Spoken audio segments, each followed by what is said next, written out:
everybody.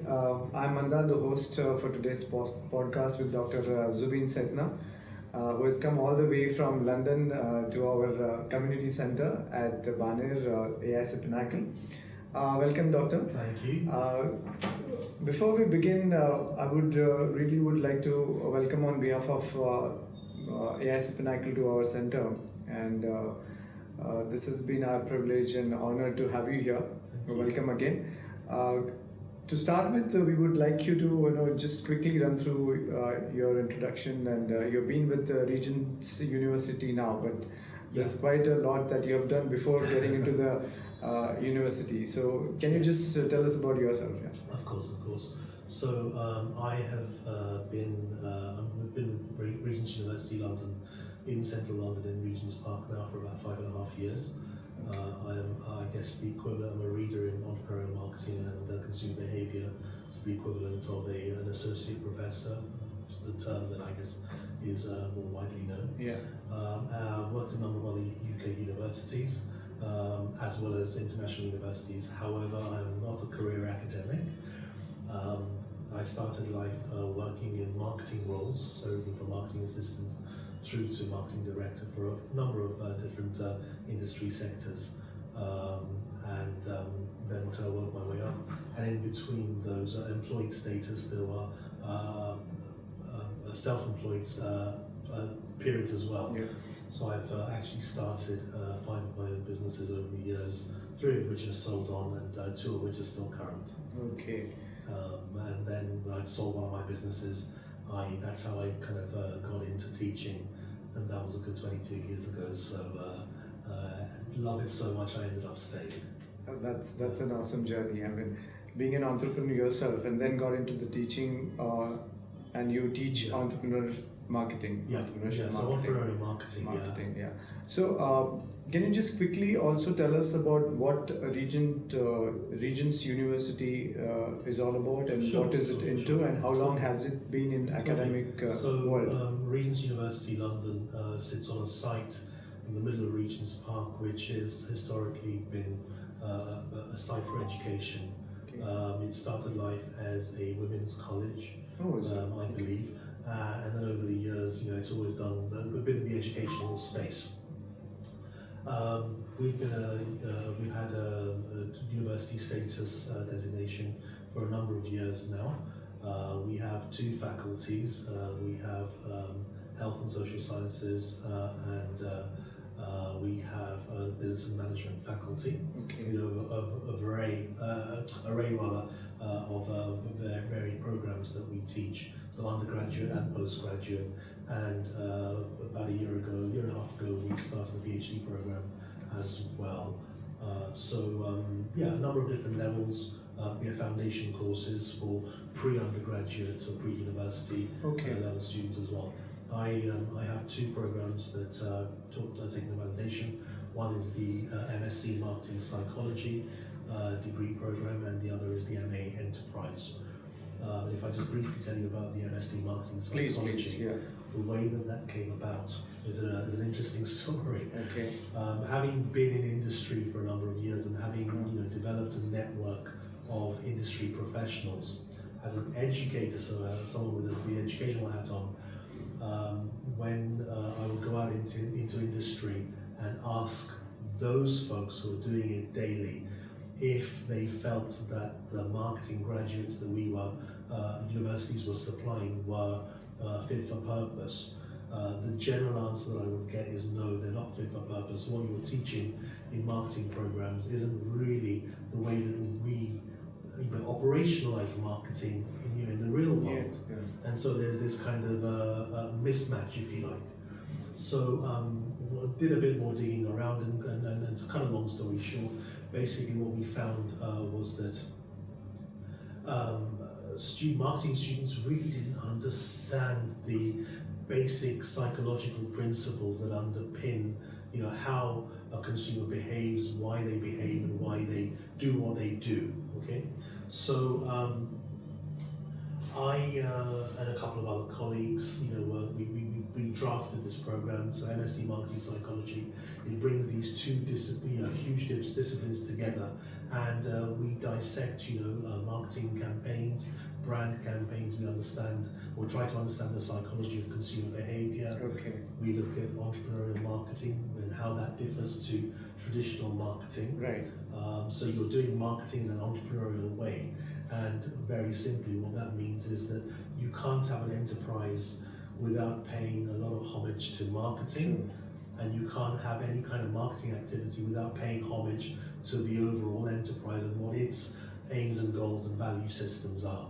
So you bring those two together, so we call that entrepreneurial marketing. Wonderful. And my first book, 2013, was based on I was coming to that.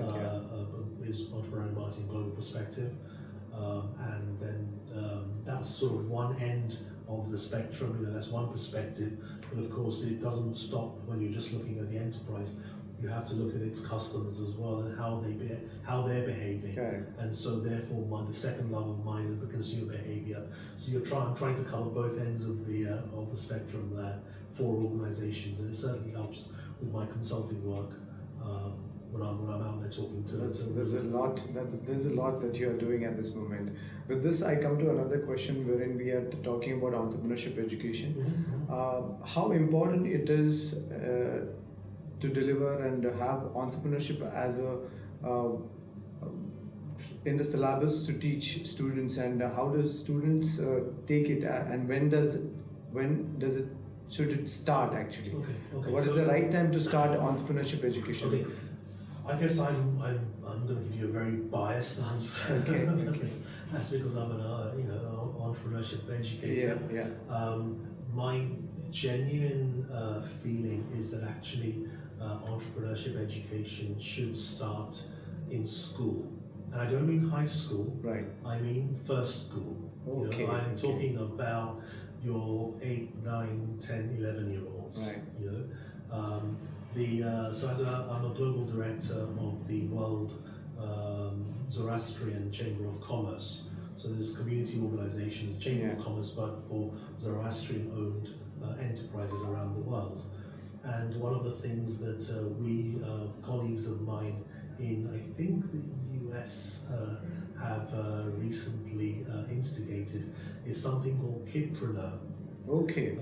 So this is going into schools, working with 8, 9, 10, 11-year-olds, and through the medium of creativity and play, we are getting the kids to experience what it is to run an enterprise. Experiential learning. Experiential learning, absolutely. Yeah. Now, whether that's setting up a small stall, selling small cups of juice to runners or cyclists on a marathon or on a cycle ride or something, absolutely. Or whether it's baking cakes for a to raise money for charity, cancer charity or whatever. You're getting into that whole kind of mindset. Supply and demand. Who's the audience? What kind of products are you selling them at? How are you going to decide what price to give on your little cupcake? Sure. Well, let's go back and try and figure out how much it's going to cost to make that cupcake, and then how much profit. So how much money do you want to make? So all those kind of basic principles that perhaps we take for granted as as grown-ups. True, because kids find it fascinating. Correct. I heard when we were having your discussion with our community, and I heard a story of you as an individual who started this way, almost like a venture at the age of 13 and earned a few pounds by selling Coke at the Wimbledon. So that's where your journey actually of entrepreneurship also started. Sure. Now let's just clarify one thing. When you say that I was selling Coke, we are talking Coca-Cola. Coca-Cola. So sorry. That's where you just learn it in a practical way, and that's what I felt. It's like an entrepreneurial experiential learning that teaches you a lot when you actually put your hands in the dirt and then realize. Of course, and it's as I said earlier on, it's about opportunity recognition. So I just for our friends who are viewing this later on who weren't privy to the story earlier on, I'll just recap it very quickly. Yeah. So I was about 13 years old. We lived behind Wimbledon tennis courts in London, in South London. And one day, an uncle of mine had asked me to queue up for him overnight so that he could bring a client and take my place in the queue. So he did that in the morning and gave me some money, £20 or something, to take for the privilege, or for the hassles. So anyway, I took that money, I went back home, and as I was walking back home, I could see the queues of people waiting to get into Wimbledon tennis, to the grounds, and there were no other facilities there for them. So it was a relatively hot day, and there was no water or no drinks or anything like that. So I went home, I raided my piggy bank, took out whatever other money I had. I went down to Sainsbury's, a local supermarket, and I took a trolley and filled it full of cans of Coke, came back, put them in the fridge overnight, and in the morning took the trolley and walked up and down the queues, and I sold each can of Coke for I think about 10 times worth of more than I actually paid for it. And that was my first lesson in supply and demand, and also understanding that the audience was captive. I had a captive audience, at my disposal. So. And that's where the journey began, and no looking back. Since then it's like five ventures, and then got into the entrepreneurship teaching after Absolutely, that. And that actually helps. That's where I wanted to add is. It's always easy when you have been through that journey as an entrepreneur and then deliver it to the community as far as entrepreneurship education is concerned. Coming to Institute and Industry Connect, how important do you think that in the industry academia connect is important as far as giving that exposure to the students community? I think it's hugely important. It's important in one perspective from educational institutions where they develop programs, master's programs or degrees or undergraduate degrees or whatever, that industry is involved, because ultimately whoever you're educating, those students are going to go into the big wide world and be potentially offered jobs. Now, if you haven't done your job correctly, or you've misinterpreted what you think industry want, and the student is not quite where you want that person to be, industry is going to reject them, and they're going to find trouble getting a job, right? The students I'm talking about, or the graduates. And so what we certainly do at Regents University London and many other institutions around the UK and of course the world is we work with industry. So we have industry advisory boards, IABs, very important, that we work with, and these are professionals out there doing it. And we, when we bring them once or twice a year to say, this is our current portfolio of degrees, this is what we want, we're planning ahead, this is what the kind of thing we want to develop. What do you think? Ultimately, you folks are going to be the ones who are the employers. Exactly. So you tell us whether we're going down the right road or not. And if we're not, what's the point in putting out a product out there which is not going to be bought by everyone? What are the qualities that you're expecting out of the product that we are going to bring out of this? So that's one perspective. That's sort of the start of the educational journey. But of course, at the back end, or actually in between, you have things like placements. A lot of students on all programs have to do an industry placement, professional placement, internship, call it what you may. But it's this kind of placing yourself or student in an environment where they're actually trying to implement all their learnings from the previous period. So if you don't have those industry connections, how are you going to place the students? And whilst we certainly on my MSc Marketing Psychology program, there's a 1 month compulsory internship or professional placement that the students have to do. And I can't guarantee that placement, it's up to the student to find. But of course, students being younger than me, obviously, they have a limited network. Their network is usually quite small and is limited in its the ability to reach out. And so the students will look to people like me and other colleagues, and we have a careers and business relations department, to actually help them to build those bridges, to develop those connections. So even if it's just 2 or 3 emails that I'm generating on behalf of the student to one of my connects on LinkedIn or whatever, that helps them, really gives them a kind of leg up. So that's kind of in the mid process, and then of course the other time that other two occasions where industry are really important is at the end of the educational process where the students have graduated and of course they're looking for a job. And if you've got those connections, if you've got those names, if you've got those networks, at least you can signpost people. And it's much better that a student emails someone and says, Dr. Sethna recommended that I speak with you, and if that person's known to me, or if I'm known to that person, they're more likely to take note of that email or that letter or whatever than if the student just emails a cold email. No, absolutely. Yeah? So I think that those industry connections are very, very important. And then of course, speaking selfishly and personally, a lot of my connects, in industry, I bring in. So alongside the MSc Marketing Psychology formal program, we have a guest lecture series or a guest speaker series, and I bring in every industrialist or industrialists, professionals to come in and talk to us about their journeys, their experiences. So during the academic program, they get the practical view of what's happening in the industry. Indeed. And in this process, what we have seen is also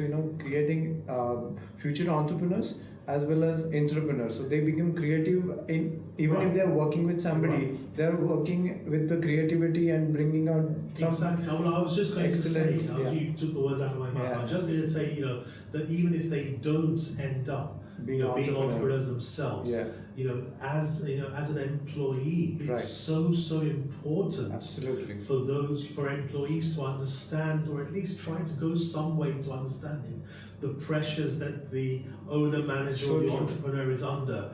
Because ultimately you're all trying, in an organization, you're all trying to sing from the same hymn sheet. You're all, hopefully, you've all got the same values and aims and objectives. And it's important for employees to understand that. And then if that happens, and the owner, managers, or the management, the hierarchy, or whatever, if they feel comfortable enough in being able to empower their employees, as many big and successful organizations and SMEs have done as well, where you feel comfortable enough empowering your employee to take ownership of whatever job process they're doing, because ultimately they're at the sharp, the cutting edge of that process. They're the ones best placed to tell you, the employer, whether things are working right or not. And if they're not, well, change it. And if you change it for the better, well, we all benefit. If you change it for the worse, then okay, so what? Right? You made a bit of a mistake, but at least you're trying. The worst thing you want is an employee who is just, coasting along because of that monthly paycheck, and is not really therefore contributing anything proactively. And so developing that entrepreneurial mindset. How can I make things better for the organization within which I work? How can I do that ownership also comes when you're working with the organization as an entrepreneur. That ownership also comes. So since you have been an serial entrepreneur yourself, one last question before we end this podcast is, what are the 3 important things that you want to tell the young entrepreneur or startups that they should stick to as far as their journey as an entrepreneur is concerned? Okay, all right. So I think number 1 on my list there, advice for young entrepreneurs, or in fact anyone out there watching or listening, is don't be afraid of failure. Right. Okay. We are in our world conditioned to run away from failure because we're always told that you need to succeed. You need to come first. It's not about taking part. You have to come first. You have to achieve. And that pressure, starts right from kindergarten and goes through school, high school, university, and then, through into your kind of professional job as well. And I think that, we should learn to embrace failure. And I mean embrace failure because you should learn from it. You should learn from those mistakes. That always teaches, That always teaches us, So failure is number 1. Number 2 on my list, I think, is commitment. Don't do anything half-heartedly. You know, if you're whether you're a student and you're doing an assignment, or whether it's a project at work, whether you're starting your own enterprise, or you're an entrepreneur, whatever it is, be 100% committed to it. Because just as in a relationship, that's you're so important. 100% committed to your partner, be it husband, wife, boyfriend, girlfriend, whatever. And you know that if you're not committed, you know what the end result of that's going to be. Okay. And so, why do something if you're not going to be committed? Because at least you can then hand on heart say, yes, I tried, and for whatever other reason things failed, but it wasn't because I didn't commit to this. Correct. And I think that number 3 has to be something around an ethical mindset. And by that I mean, so important, yeah.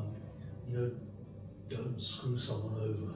Don't try and get one over on someone else, for your own personal gain, especially if it's going to cause harm, whether it's physical, financial, emotional, whatever harm to somebody else. I couldn't live with myself if that would happen. And I think as a Parsi Zoroastrian, we have 3 not overtly religious, but we have 3 tenets that most Zoroastrians try to live by. And that's in the Avestan language, it's Humata Hukta Harvashta, which in English translates to good thoughts, good words, and good deeds. So as long as you have good thoughts, you're not bad mouthing anyone by bad words, good words, and then good deeds. You're doing good by other people. And if along the way you're making a success of not just yourself but others as well, then everyone celebrates. But no one celebrates, if one person, in a sort of win-lose relationship is ultimately what I'm saying. So I think those would probably be the 3, failure, commitment, and ethical mindset. Very, very, useful and very important, and these were so very much, insightful, and we are so very glad to have you here. Thank you very much for spending time with us. My pleasure. And good to have you here. Thank you, Doctor. Thank you so much. Thank you very much. Thank you.